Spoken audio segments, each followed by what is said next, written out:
Made it to Georgia.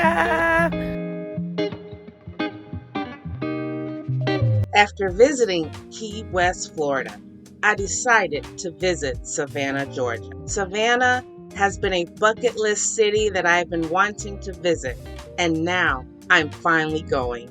I've heard beautiful things about Savannah and its rich history. So, on this video, I am going to show 10 locations that I visit while exploring Savannah, Georgia. Savannah is known for its southern charm and dark history, making Savannah a premier tourism destination in the U.S. Savannah is the oldest city in Georgia, established in 1733. James Oglethorpe designed the city in a series of squares. Now, Savannah is considered the first formally planned city design in the United States. And my first place to visit is Savannah's historic River Street.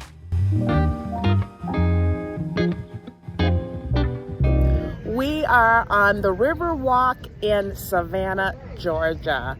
And this place, from what I've read, has a lot of history down here. It's a beautiful day and the temperatures are a whole lot more milder than what I was dealing with in Florida. So we are here and we are going to go ahead and explore the Riverwalk.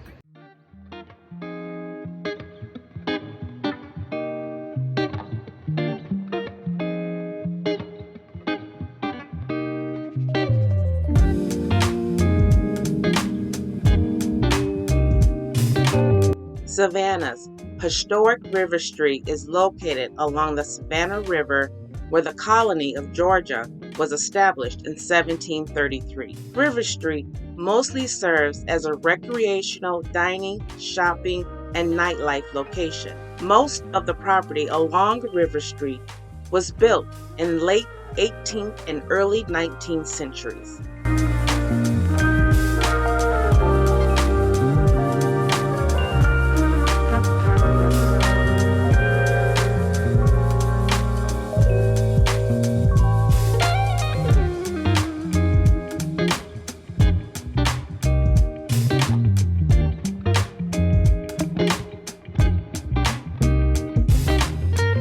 River Street was also the location for several slave markets, and many of the restaurants, shops, and bars were originally holding cells for enslaved Africans.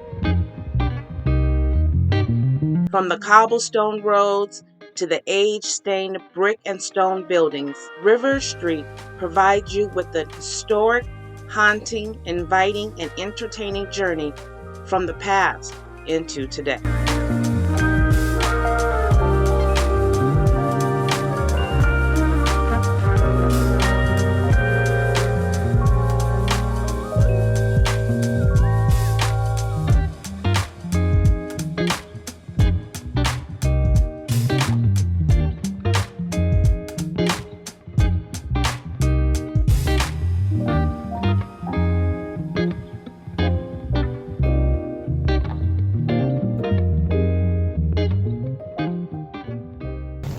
It's raining!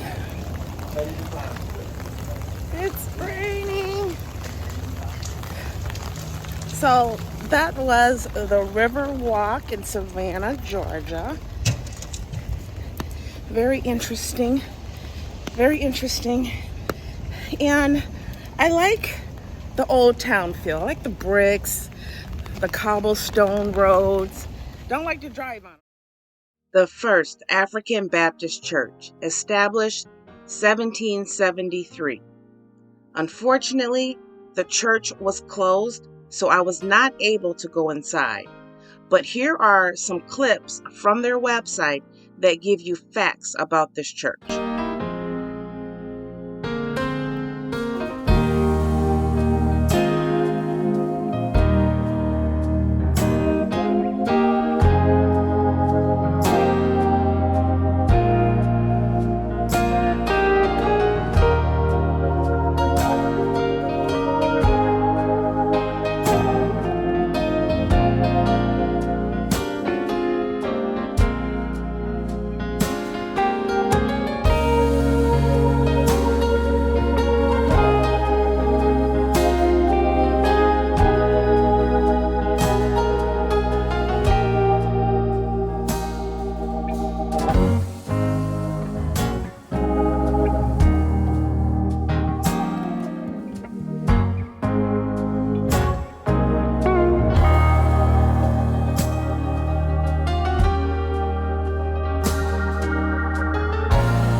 From plantation to cemetery, Bonaventure Cemetery was established in 1846.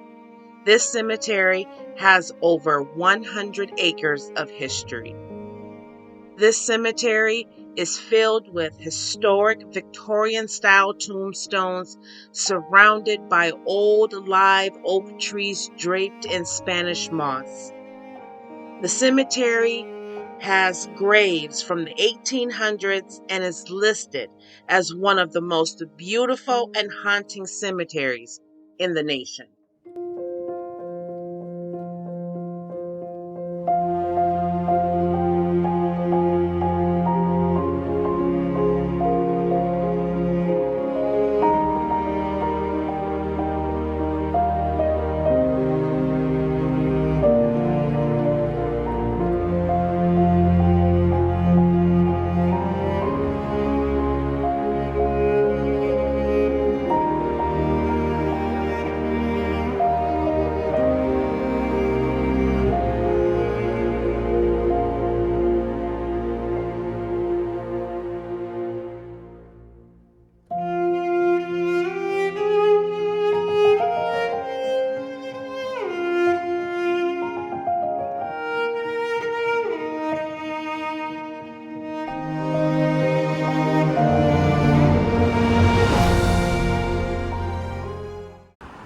So after all of this walking, I worked up an appetite.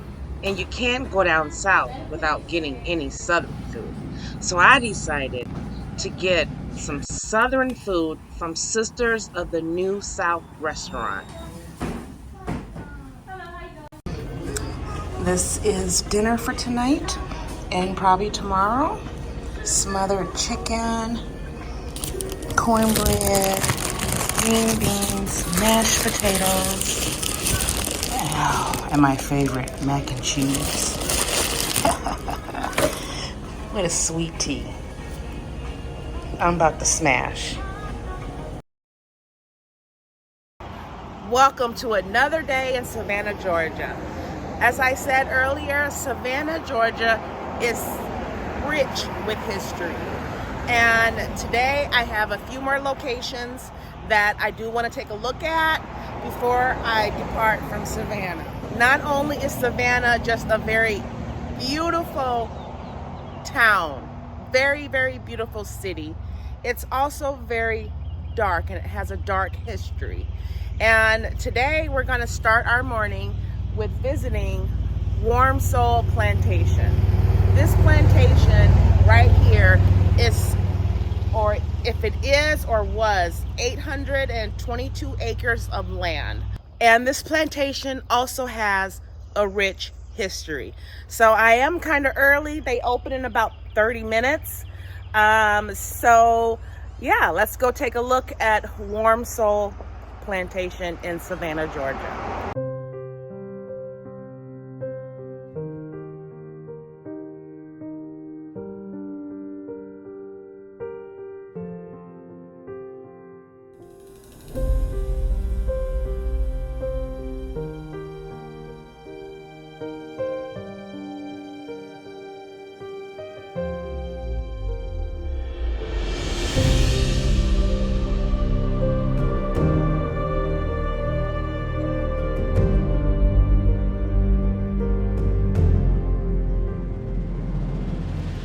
This place feels like you're in a safari jungle. Wow, I mean, the greenery is just so beautiful. And all these live oak trees with the Spanish moss, it's just beautiful. So far right now, guys, I get a calm feeling so far. But we're about to check the ruins of this house right here. Dating to the late 1730s, Noble Jones' 5-room, 1.5-story tabby and wood house was surrounded on 3 sides by a courtyard protected by 8-foot-high tabby walls. Tabby is a local mixture consisting of sand, oyster shells, lime, and fresh water mixed in equal parts. The walls were covered with a smooth layer of quick lime plaster. The walls provided adequate protection against muskets and other small arms.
Right now, we are visiting Sorrel House, which is known to be one of the most haunted houses in Savannah, Georgia.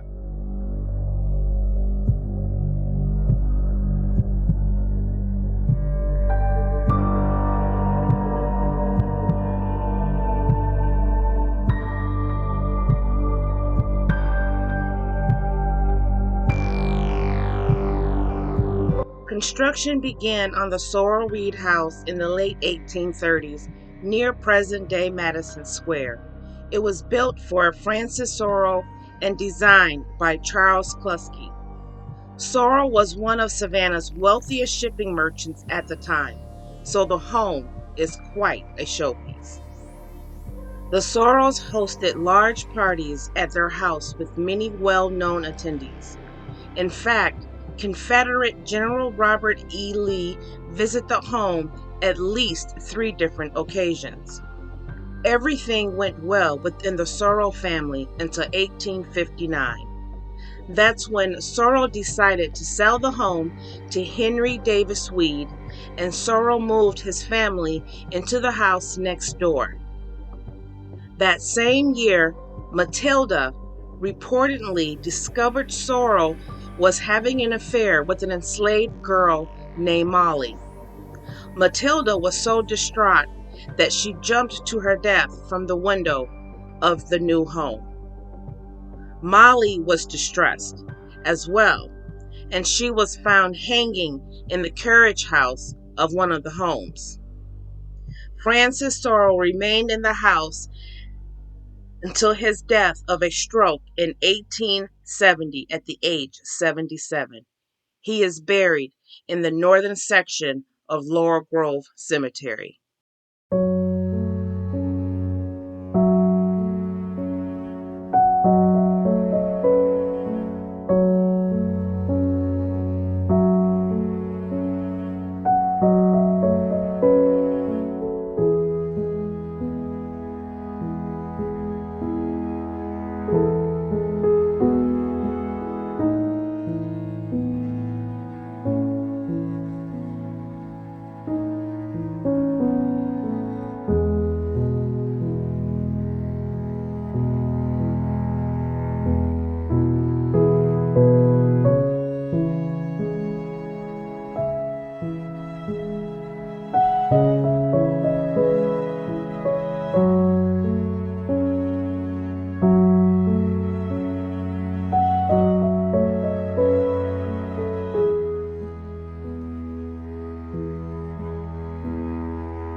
So I've noticed down here in Savannah, it's best to get your tennis shoes on and just walk around, because you're gonna find little bitty shops, restaurants, bars, just anywhere. It's not like places are not centralized in one location. They're all over this whole little city right here.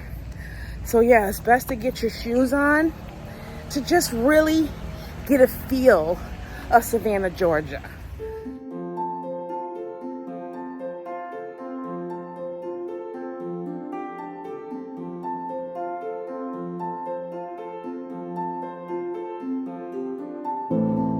The Owens Thomas House and slave quarters, built in 1819, is known as one of the best preserved slave quarters in the United States. Unfortunately, I was only allowed to take pictures.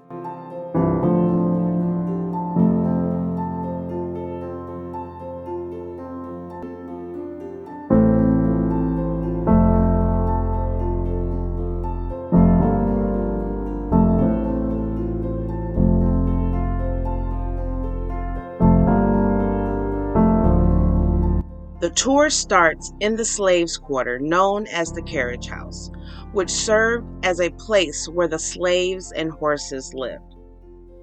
In the slave quarters, I noticed the vivid blue paint on the ceiling.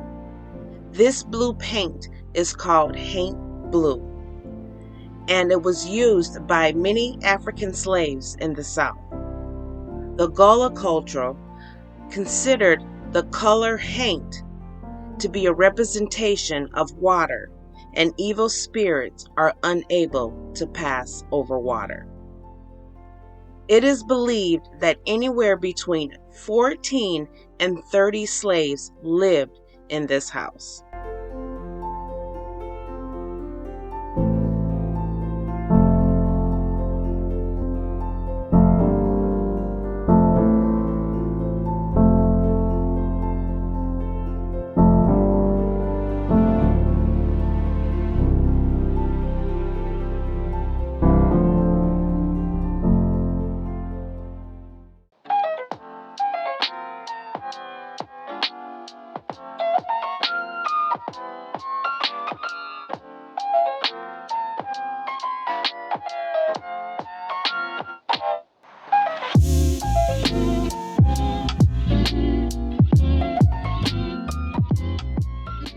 This is gonna be my last tour in Savannah, and I'm gonna end it with visiting Laurel Grove South, which is a slave burial cemetery where the slaves were buried.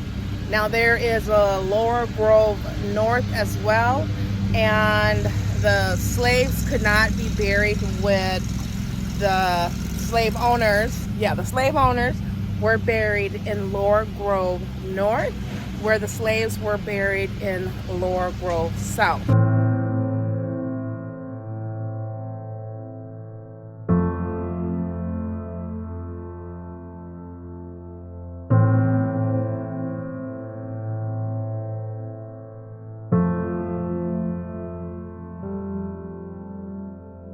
Now, what I've noticed so far about the cemetery is there are a lot of gravestones or burial locations that have no name, broken tombstone or broken brick, or some are just laid with rocks. And also, there's no pattern of how African Americans and slaves were buried at this cemetery, because it just kind of looks like they're just piled on top of one another.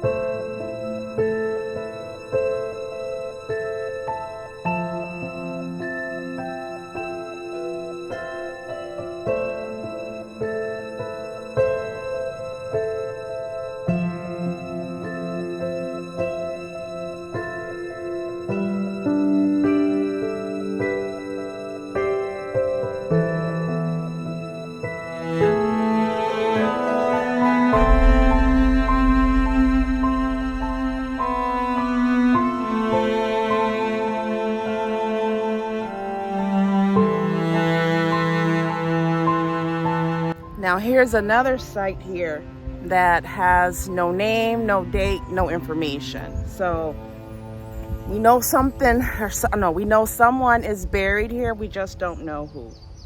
Rest in peace.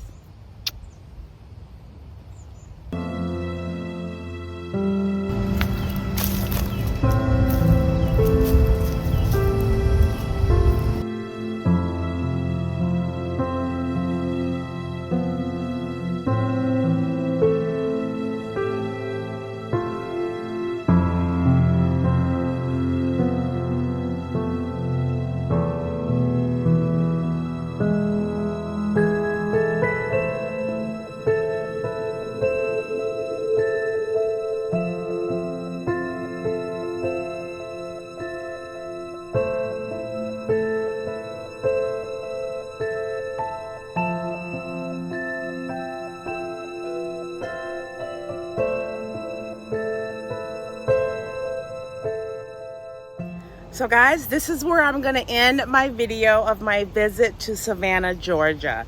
If you are in Savannah, if you intend on visiting Savannah, I hope I was able to show you a few things that I got to experience here.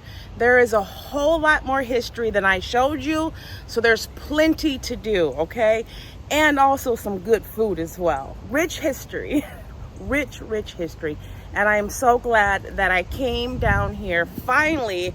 After years of wanting to visit Savannah, I finally did it. And I'm really glad that I did it. Thank you for joining me on my Savannah trip. I truly appreciate it. Thank you for watching this video. And this is where I'm going to let you go. And I'll see you guys on the next video. Like I always say, travel safely and live your joy. Shalom.